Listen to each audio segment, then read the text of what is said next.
preparando para Hanukkah, para a festa de Hanukkah, para a festa das luzes, para a festa do óleo, para a festa da rededicação do altar. Nós sabemos que o altar do Senhor somos nós mesmos, nossas próprias vidas, né? O altar do Senhor não é isso aqui, é Sabimar, ou um culto de uma igreja qualquer. O altar do Senhor somos nós, você. Então, essa festa fala sobre a rededicação do altar do Eterno. Fala sobre o milagre que aconteceu, os milagres que aconteceram lá em Israel, mais precisamente em Jerusalém. É uma festa que mexe muito conosco, também na nossa congregação, porque nós iniciamos fazendo o Teshuvá com essa festa, sem sabermos que era a festa de Hanukkah. Viemos saber depois com o rabino Marcelo Miranda.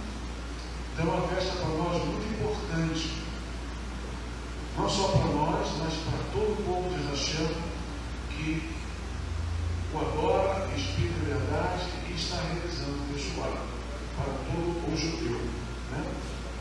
Nessa noite nós convidamos a nossa Roti Amanda Baladão Viana para trazer essa meditação para os nossos corações no início deste Shabbat.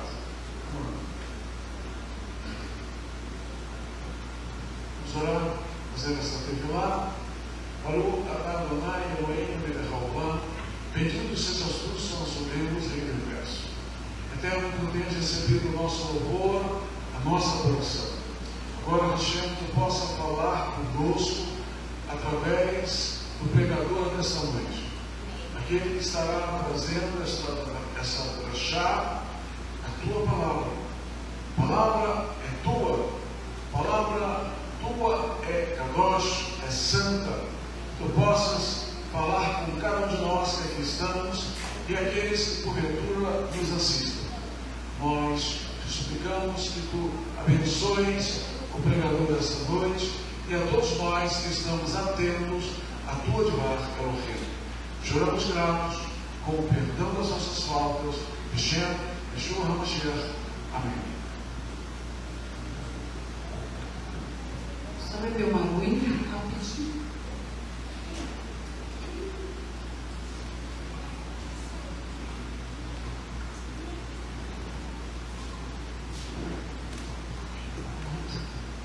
Agora sim.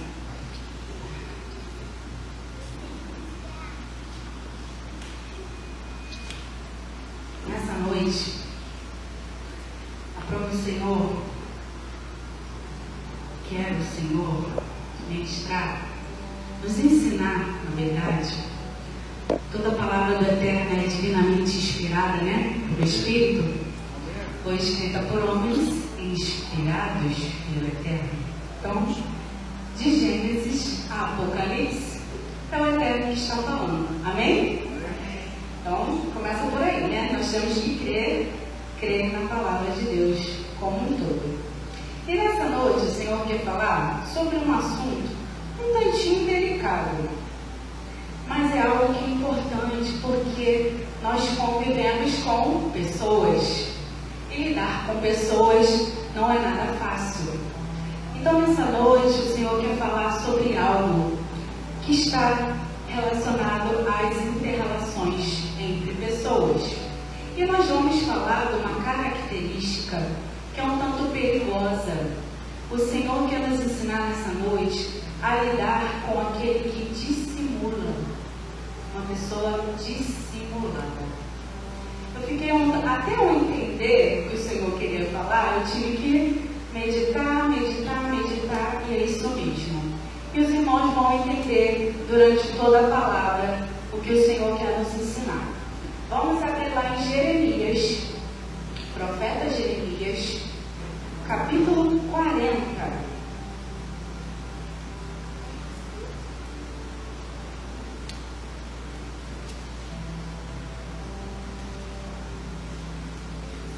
Jeremias 40, Vamos ver todo o capítulo e depois o capítulo seguinte. Vai falar sobre duas pessoas, né, que vão ser destacadas, que é Gedalias e Ismael. Não é Ismael, filho de Abraão, é outro Ismael. Deixamos isso bem claro, né?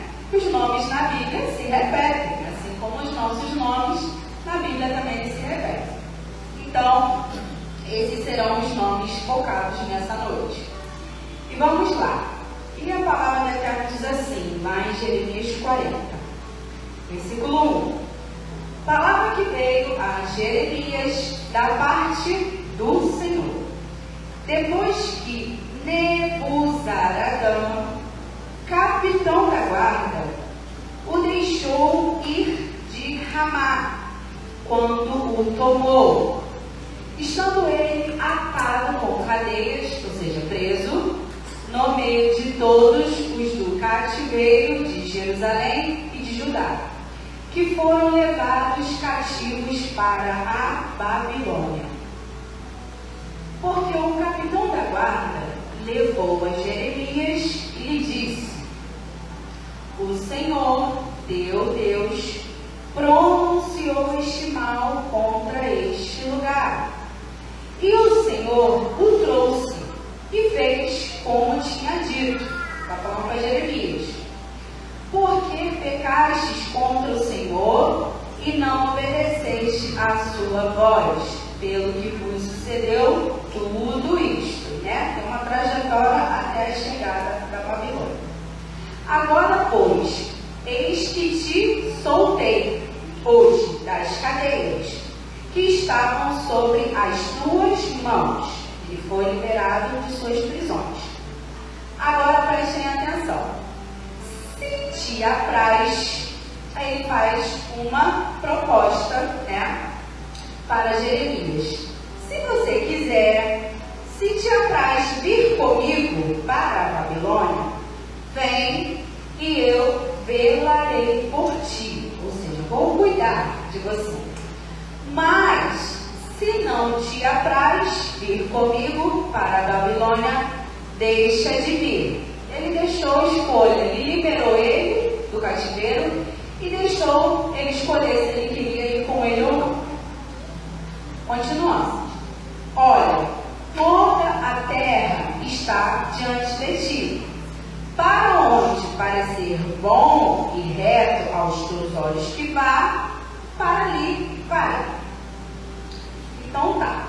Mas, como ele ainda não tinha voltado, disse-lhe assim: volta a Gedalias, gravem esse nome, volta a Gedalias, filho de Aicão, filho de Safã. Aí sempre repete a filiação, né? Para saber quem é a pessoa.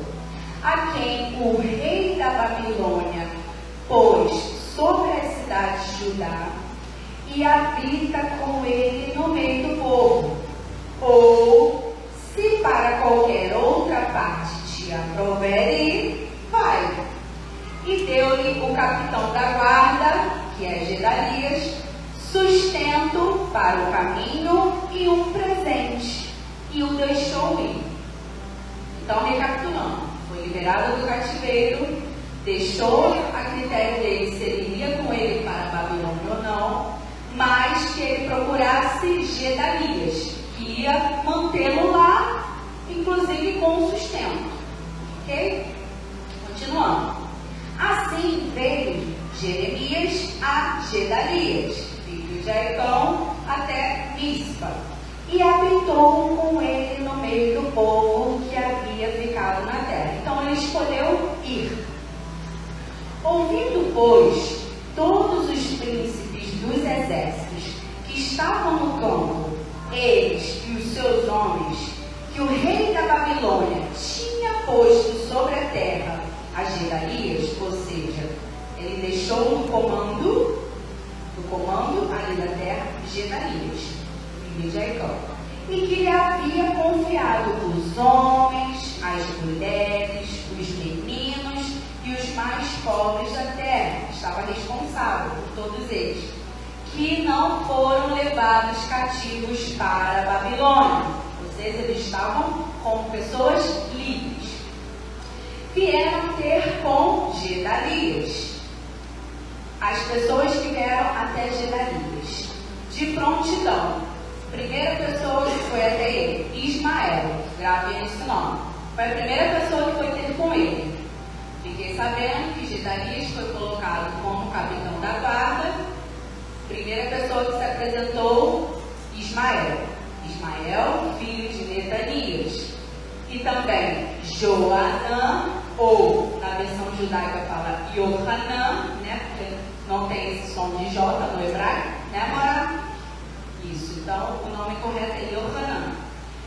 Ionatan, que é Jonatas, filhos de Careá, Seraias, filho de Tanumete, e os filhos de Efai, o Netofatita, são nomes esquisitos de povos, e Jezanias, filho de um Maacatita. Eles e os seus nomes são 5, se eu não me engano: Ismael, Joanã, Jonatas, Seraias, filhos de Efai e Jezanias. São 6. 6 deles se apresentaram perante Gedalias, e o primeiro da lista foi Ismael. Continuando. Jurou Gedalias a eles e aos seus homens, dizendo: não temais servir aos caldeus, ficai na terra e servir ao rei da Babilônia, e bem vos irá. Não tenham medo, fiquem aqui e sirvam ao rei da Babilônia. Ele falou: eu, porém, eis que habito em Mispa. Estaria numa cidade, eu acho, a próxima deve ser uma cidade, para estar às ordens dos caldeus que vierem a nós. E vós, recolhei o vinho, as frutas do verão, o azeite, e metei-os nas vossas vasilhas, e habitai nas cidades que tomais. Foi o sustento que ele falou que daria. Certo? Até aí tudo bem? Continuando.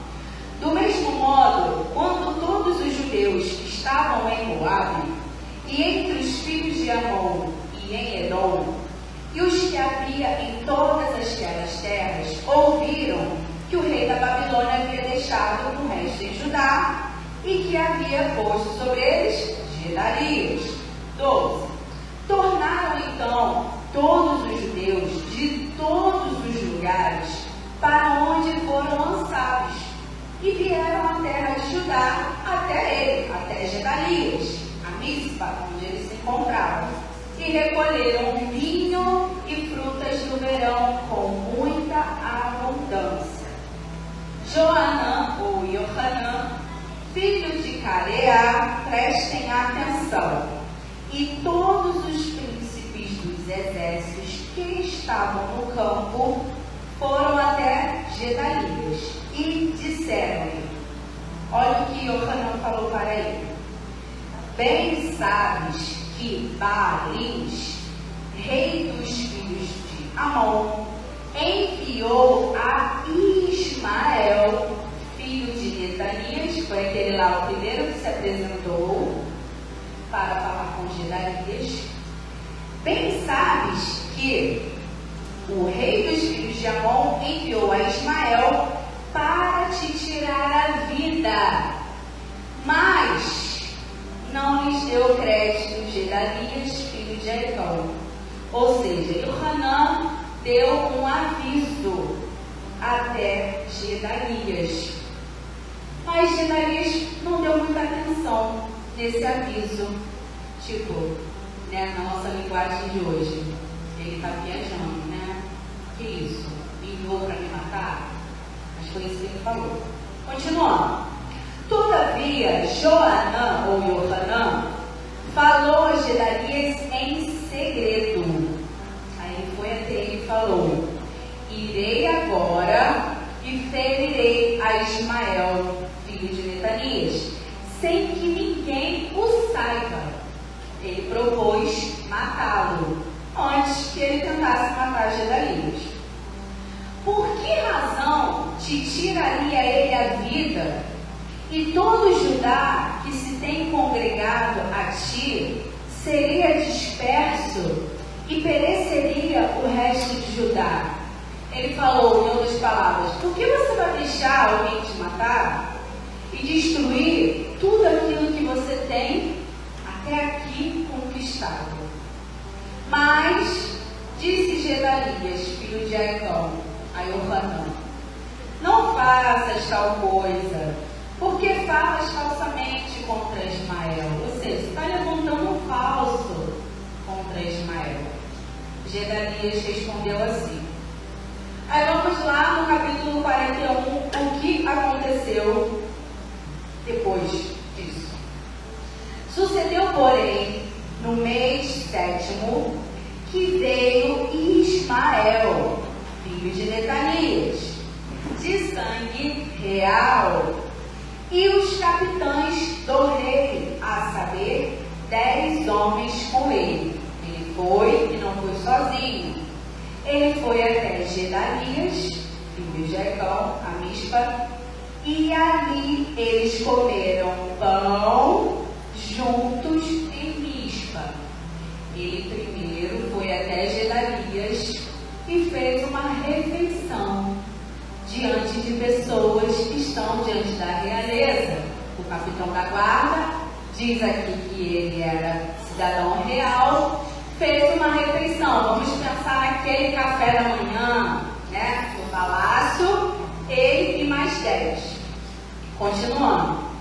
Depois, no 2. E levantou-se Ismael, filho de Netanias, com os 10 homens que estavam com ele, e feriram a Gedalias, filho de Aicão, a espada, matando assim aquele que o rei da Babilônia havia posto sobre a terra, havia posto como capitão, como general.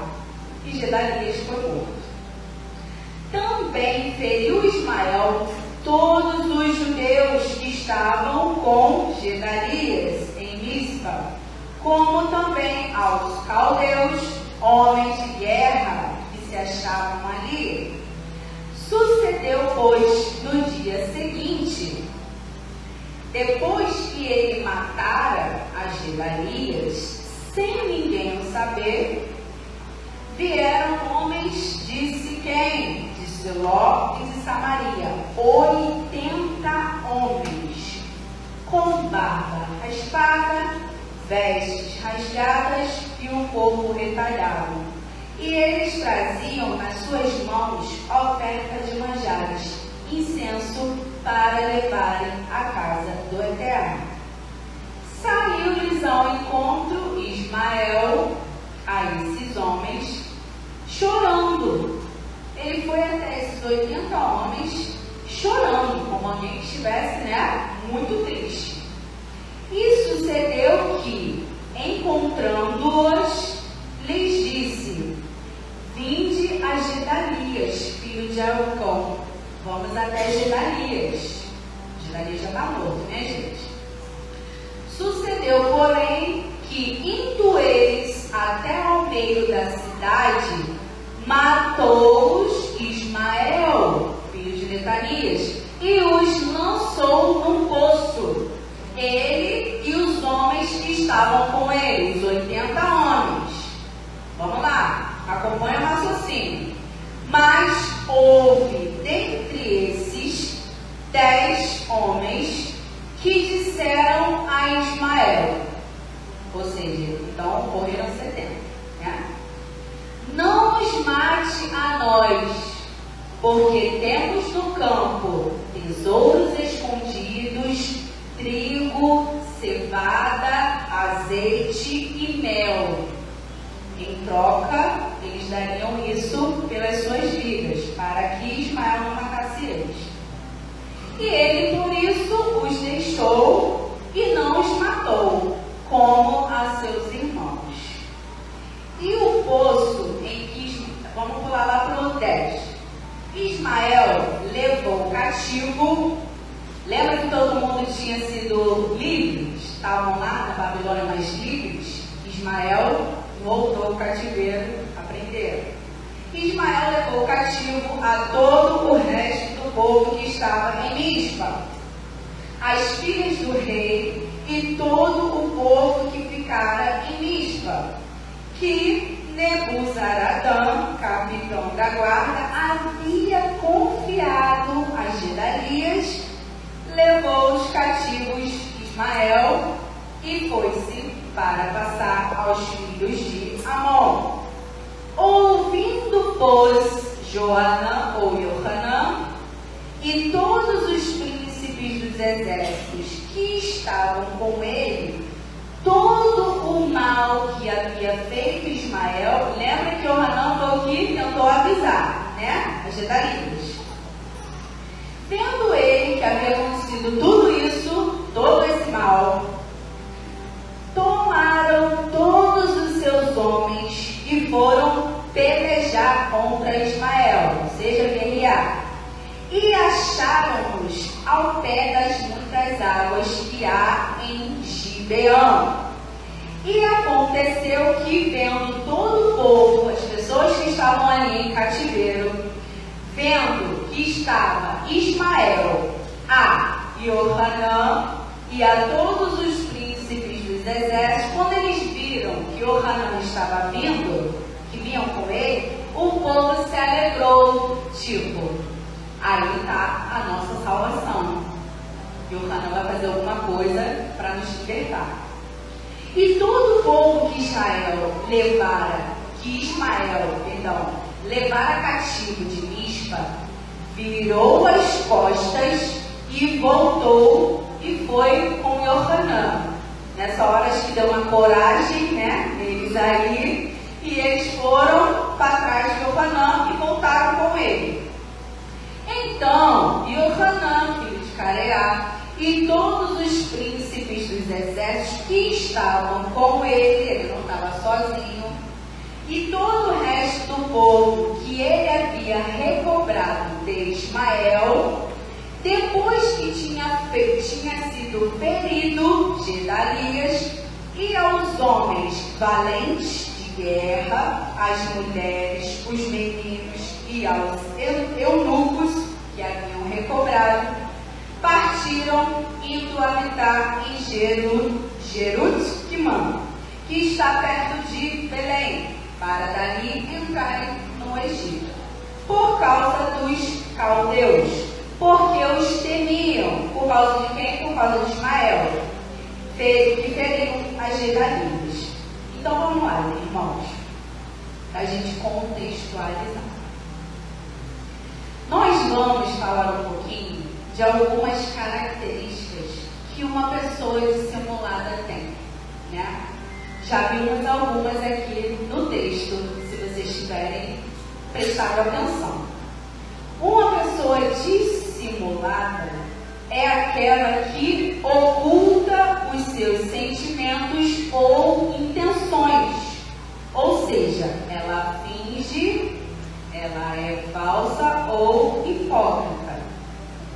Segundo o Google, características que ajudam a identificar uma pessoa dissimulada. Como na mesma definição já disse, hipocrisia. Ela gosta de usar hipocrisia para se aproximar das pessoas. Porque uma pessoa hipócrita, ela fala uma coisa que ela não faz. Isso é hipocrisia. Mesmo que ela pareça uma pessoa dócil e educada, certo? Próxima característica, fala mal dos outros, em especial de pessoas importantes, ressaltando os pontos negativos, que todo mundo tem, mas ela gosta de ressaltar esses pontos. Próximo, distorce fatos. Uma coisa muito comum, né? Distorce. É assim e ela faz parecer assado, né? Próximo. Conquista a confiança. A pessoa que dissimula, ela não mostra quem ela é de início. Ela conquista primeiro a sua confiança, fazendo-se amigo e até um confidente. E por último, penúltimo, manipula. Para quê? Para atingir um determinado objetivo. E por último, desconsidera as pessoas. De que forma? Toma certas decisões sem considerar ninguém. O que ela decidiu, ela que eu estou falando no sentido pessoa, ela ou ele. O que ela decidiu não importa as demais pessoas. Até aí tudo bem? Agora vamos ver segundo a Bíblia. Segundo a Bíblia, como é uma pessoa dissimulada? Vamos lá em Provérbios, o livro da sabedoria, Provérbios 26, versículo 24.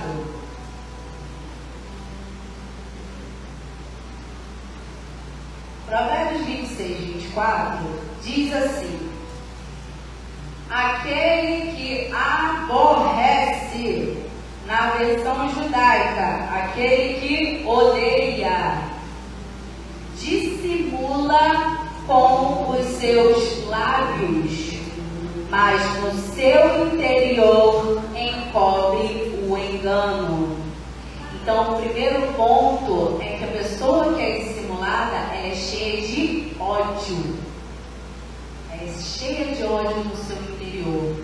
Então, por isso que uma pessoa dissimulada não consegue por muito tempo esconder aquilo que ela sente.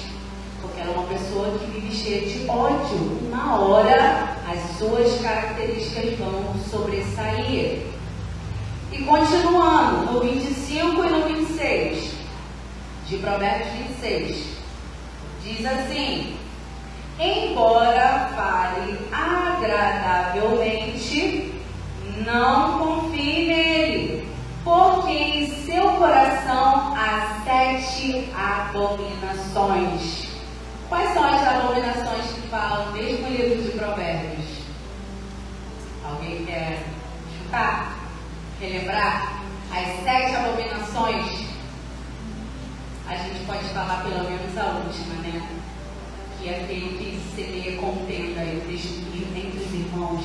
Deus abomina. Isso é a 7ª.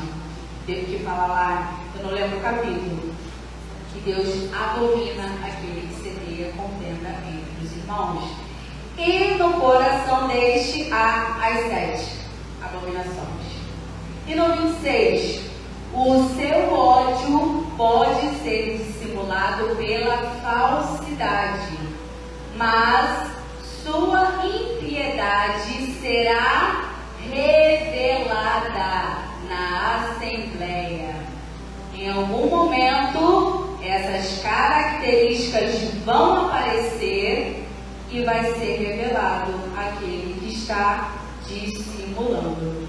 Isso é muito comum em ambiente de trabalho. Mas quem disse que isso não pode acontecer, por exemplo, no nosso meio de congregação? Se o Senhor quer nos ensinar a estar atento a esse tipo de pessoa, é porque isso é possível de acontecer. E é uma pessoa perigosa de se lidar.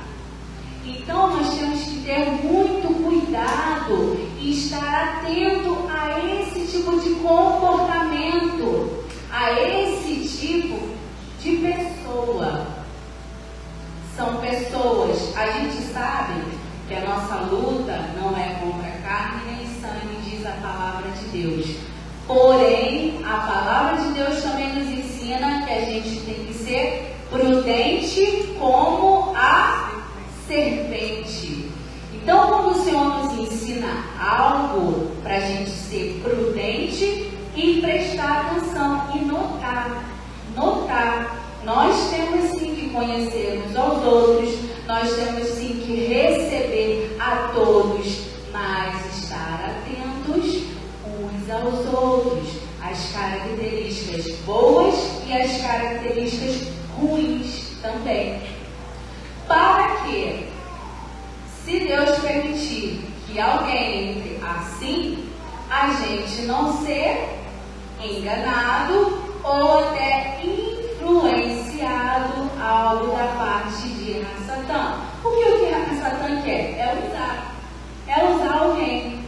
Se todos nós estamos em santidade, buscando o eterno, ele vai buscar alguma forma de adentrar, como uma serpente bem rasteira, sorrateira. Então, o Espírito de Deus quer nos ensinar a nós sermos mais prudentes. E uma outra palavra também que está lá em Provérbios, capítulo 29, versículo 5, acompanhe comigo, diz assim, sobre a lisonja, aquele falar manso, porém enganador, que diz assim, no versículo 5, o homem que lisonjeia a seu próximo arma uma rede aos seus passos. A lisonja é associada na palavra como uma bajulação e também uma mentira. É um ato de fazer elogios excessivos com o objetivo de agradar a quem ouve, mas com outra motivação no seu coração. O lisonjeador espera obter o quê? Aprovação ou uma vantagem sobre aquele que ouve, enquanto um elogio é feito para beneficiar aquele que o ouve. Então, não é um tipo de pessoa fácil de se lidar. Então, a primeira coisa que a gente tem que sempre pedir ao Eterno é discernimento espiritual, discernimento de espíritos. Por quê? O Eterno vai mostrar. Pode não ser logo no início, mas ele vai mostrar. Porque essas características não vão ficar muito tempo escondidas. Infelizmente, eu tive um relacionamento com uma pessoa dissimulada, totalmente dissimulada. Porém, eu era muito jovem, muito jovem, e caí no engano, da serpente.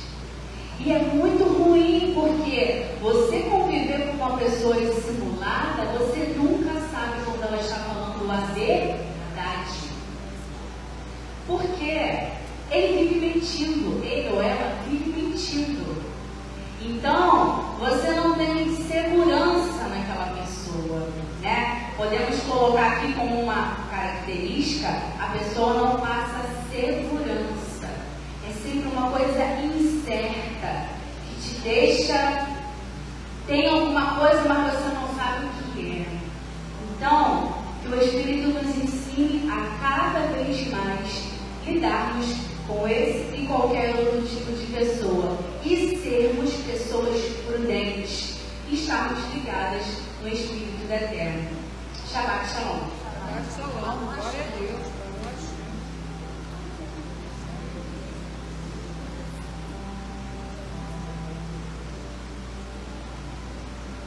É verdade, isso não foi uma fora da chave, isso foi um estudo. Um estudo muito abençoador, muito abençoador, muito esclarecedor. Sabe por quê? Geralmente nós que tememos a Hashem, nós temos um espírito muito manso, verdade?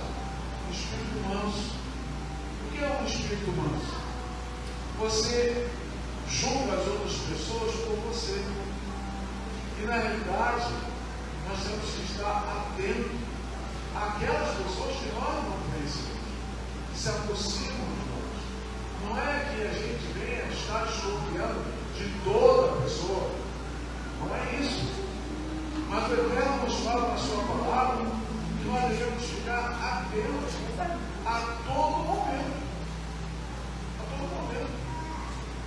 E outra coisa, Ele nos diz a sua palavra que Ele jamais deixará o servo dele enganado.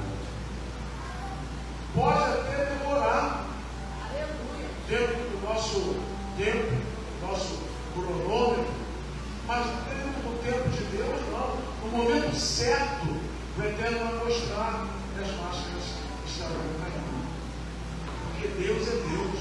Deus não é um Deus de confusão. Deus é Deus. Hashem é Hashem. Então nós não precisamos ficar preocupados. Porém, precisamos ficar atentos. Yeshua usou as palavras de Yeshua para que possamos ser mansos, humildes, mas ao mesmo tempo bem. É assim, é o céu, é a serva de Hashem. Baruch Hashem, palavra abençoadora.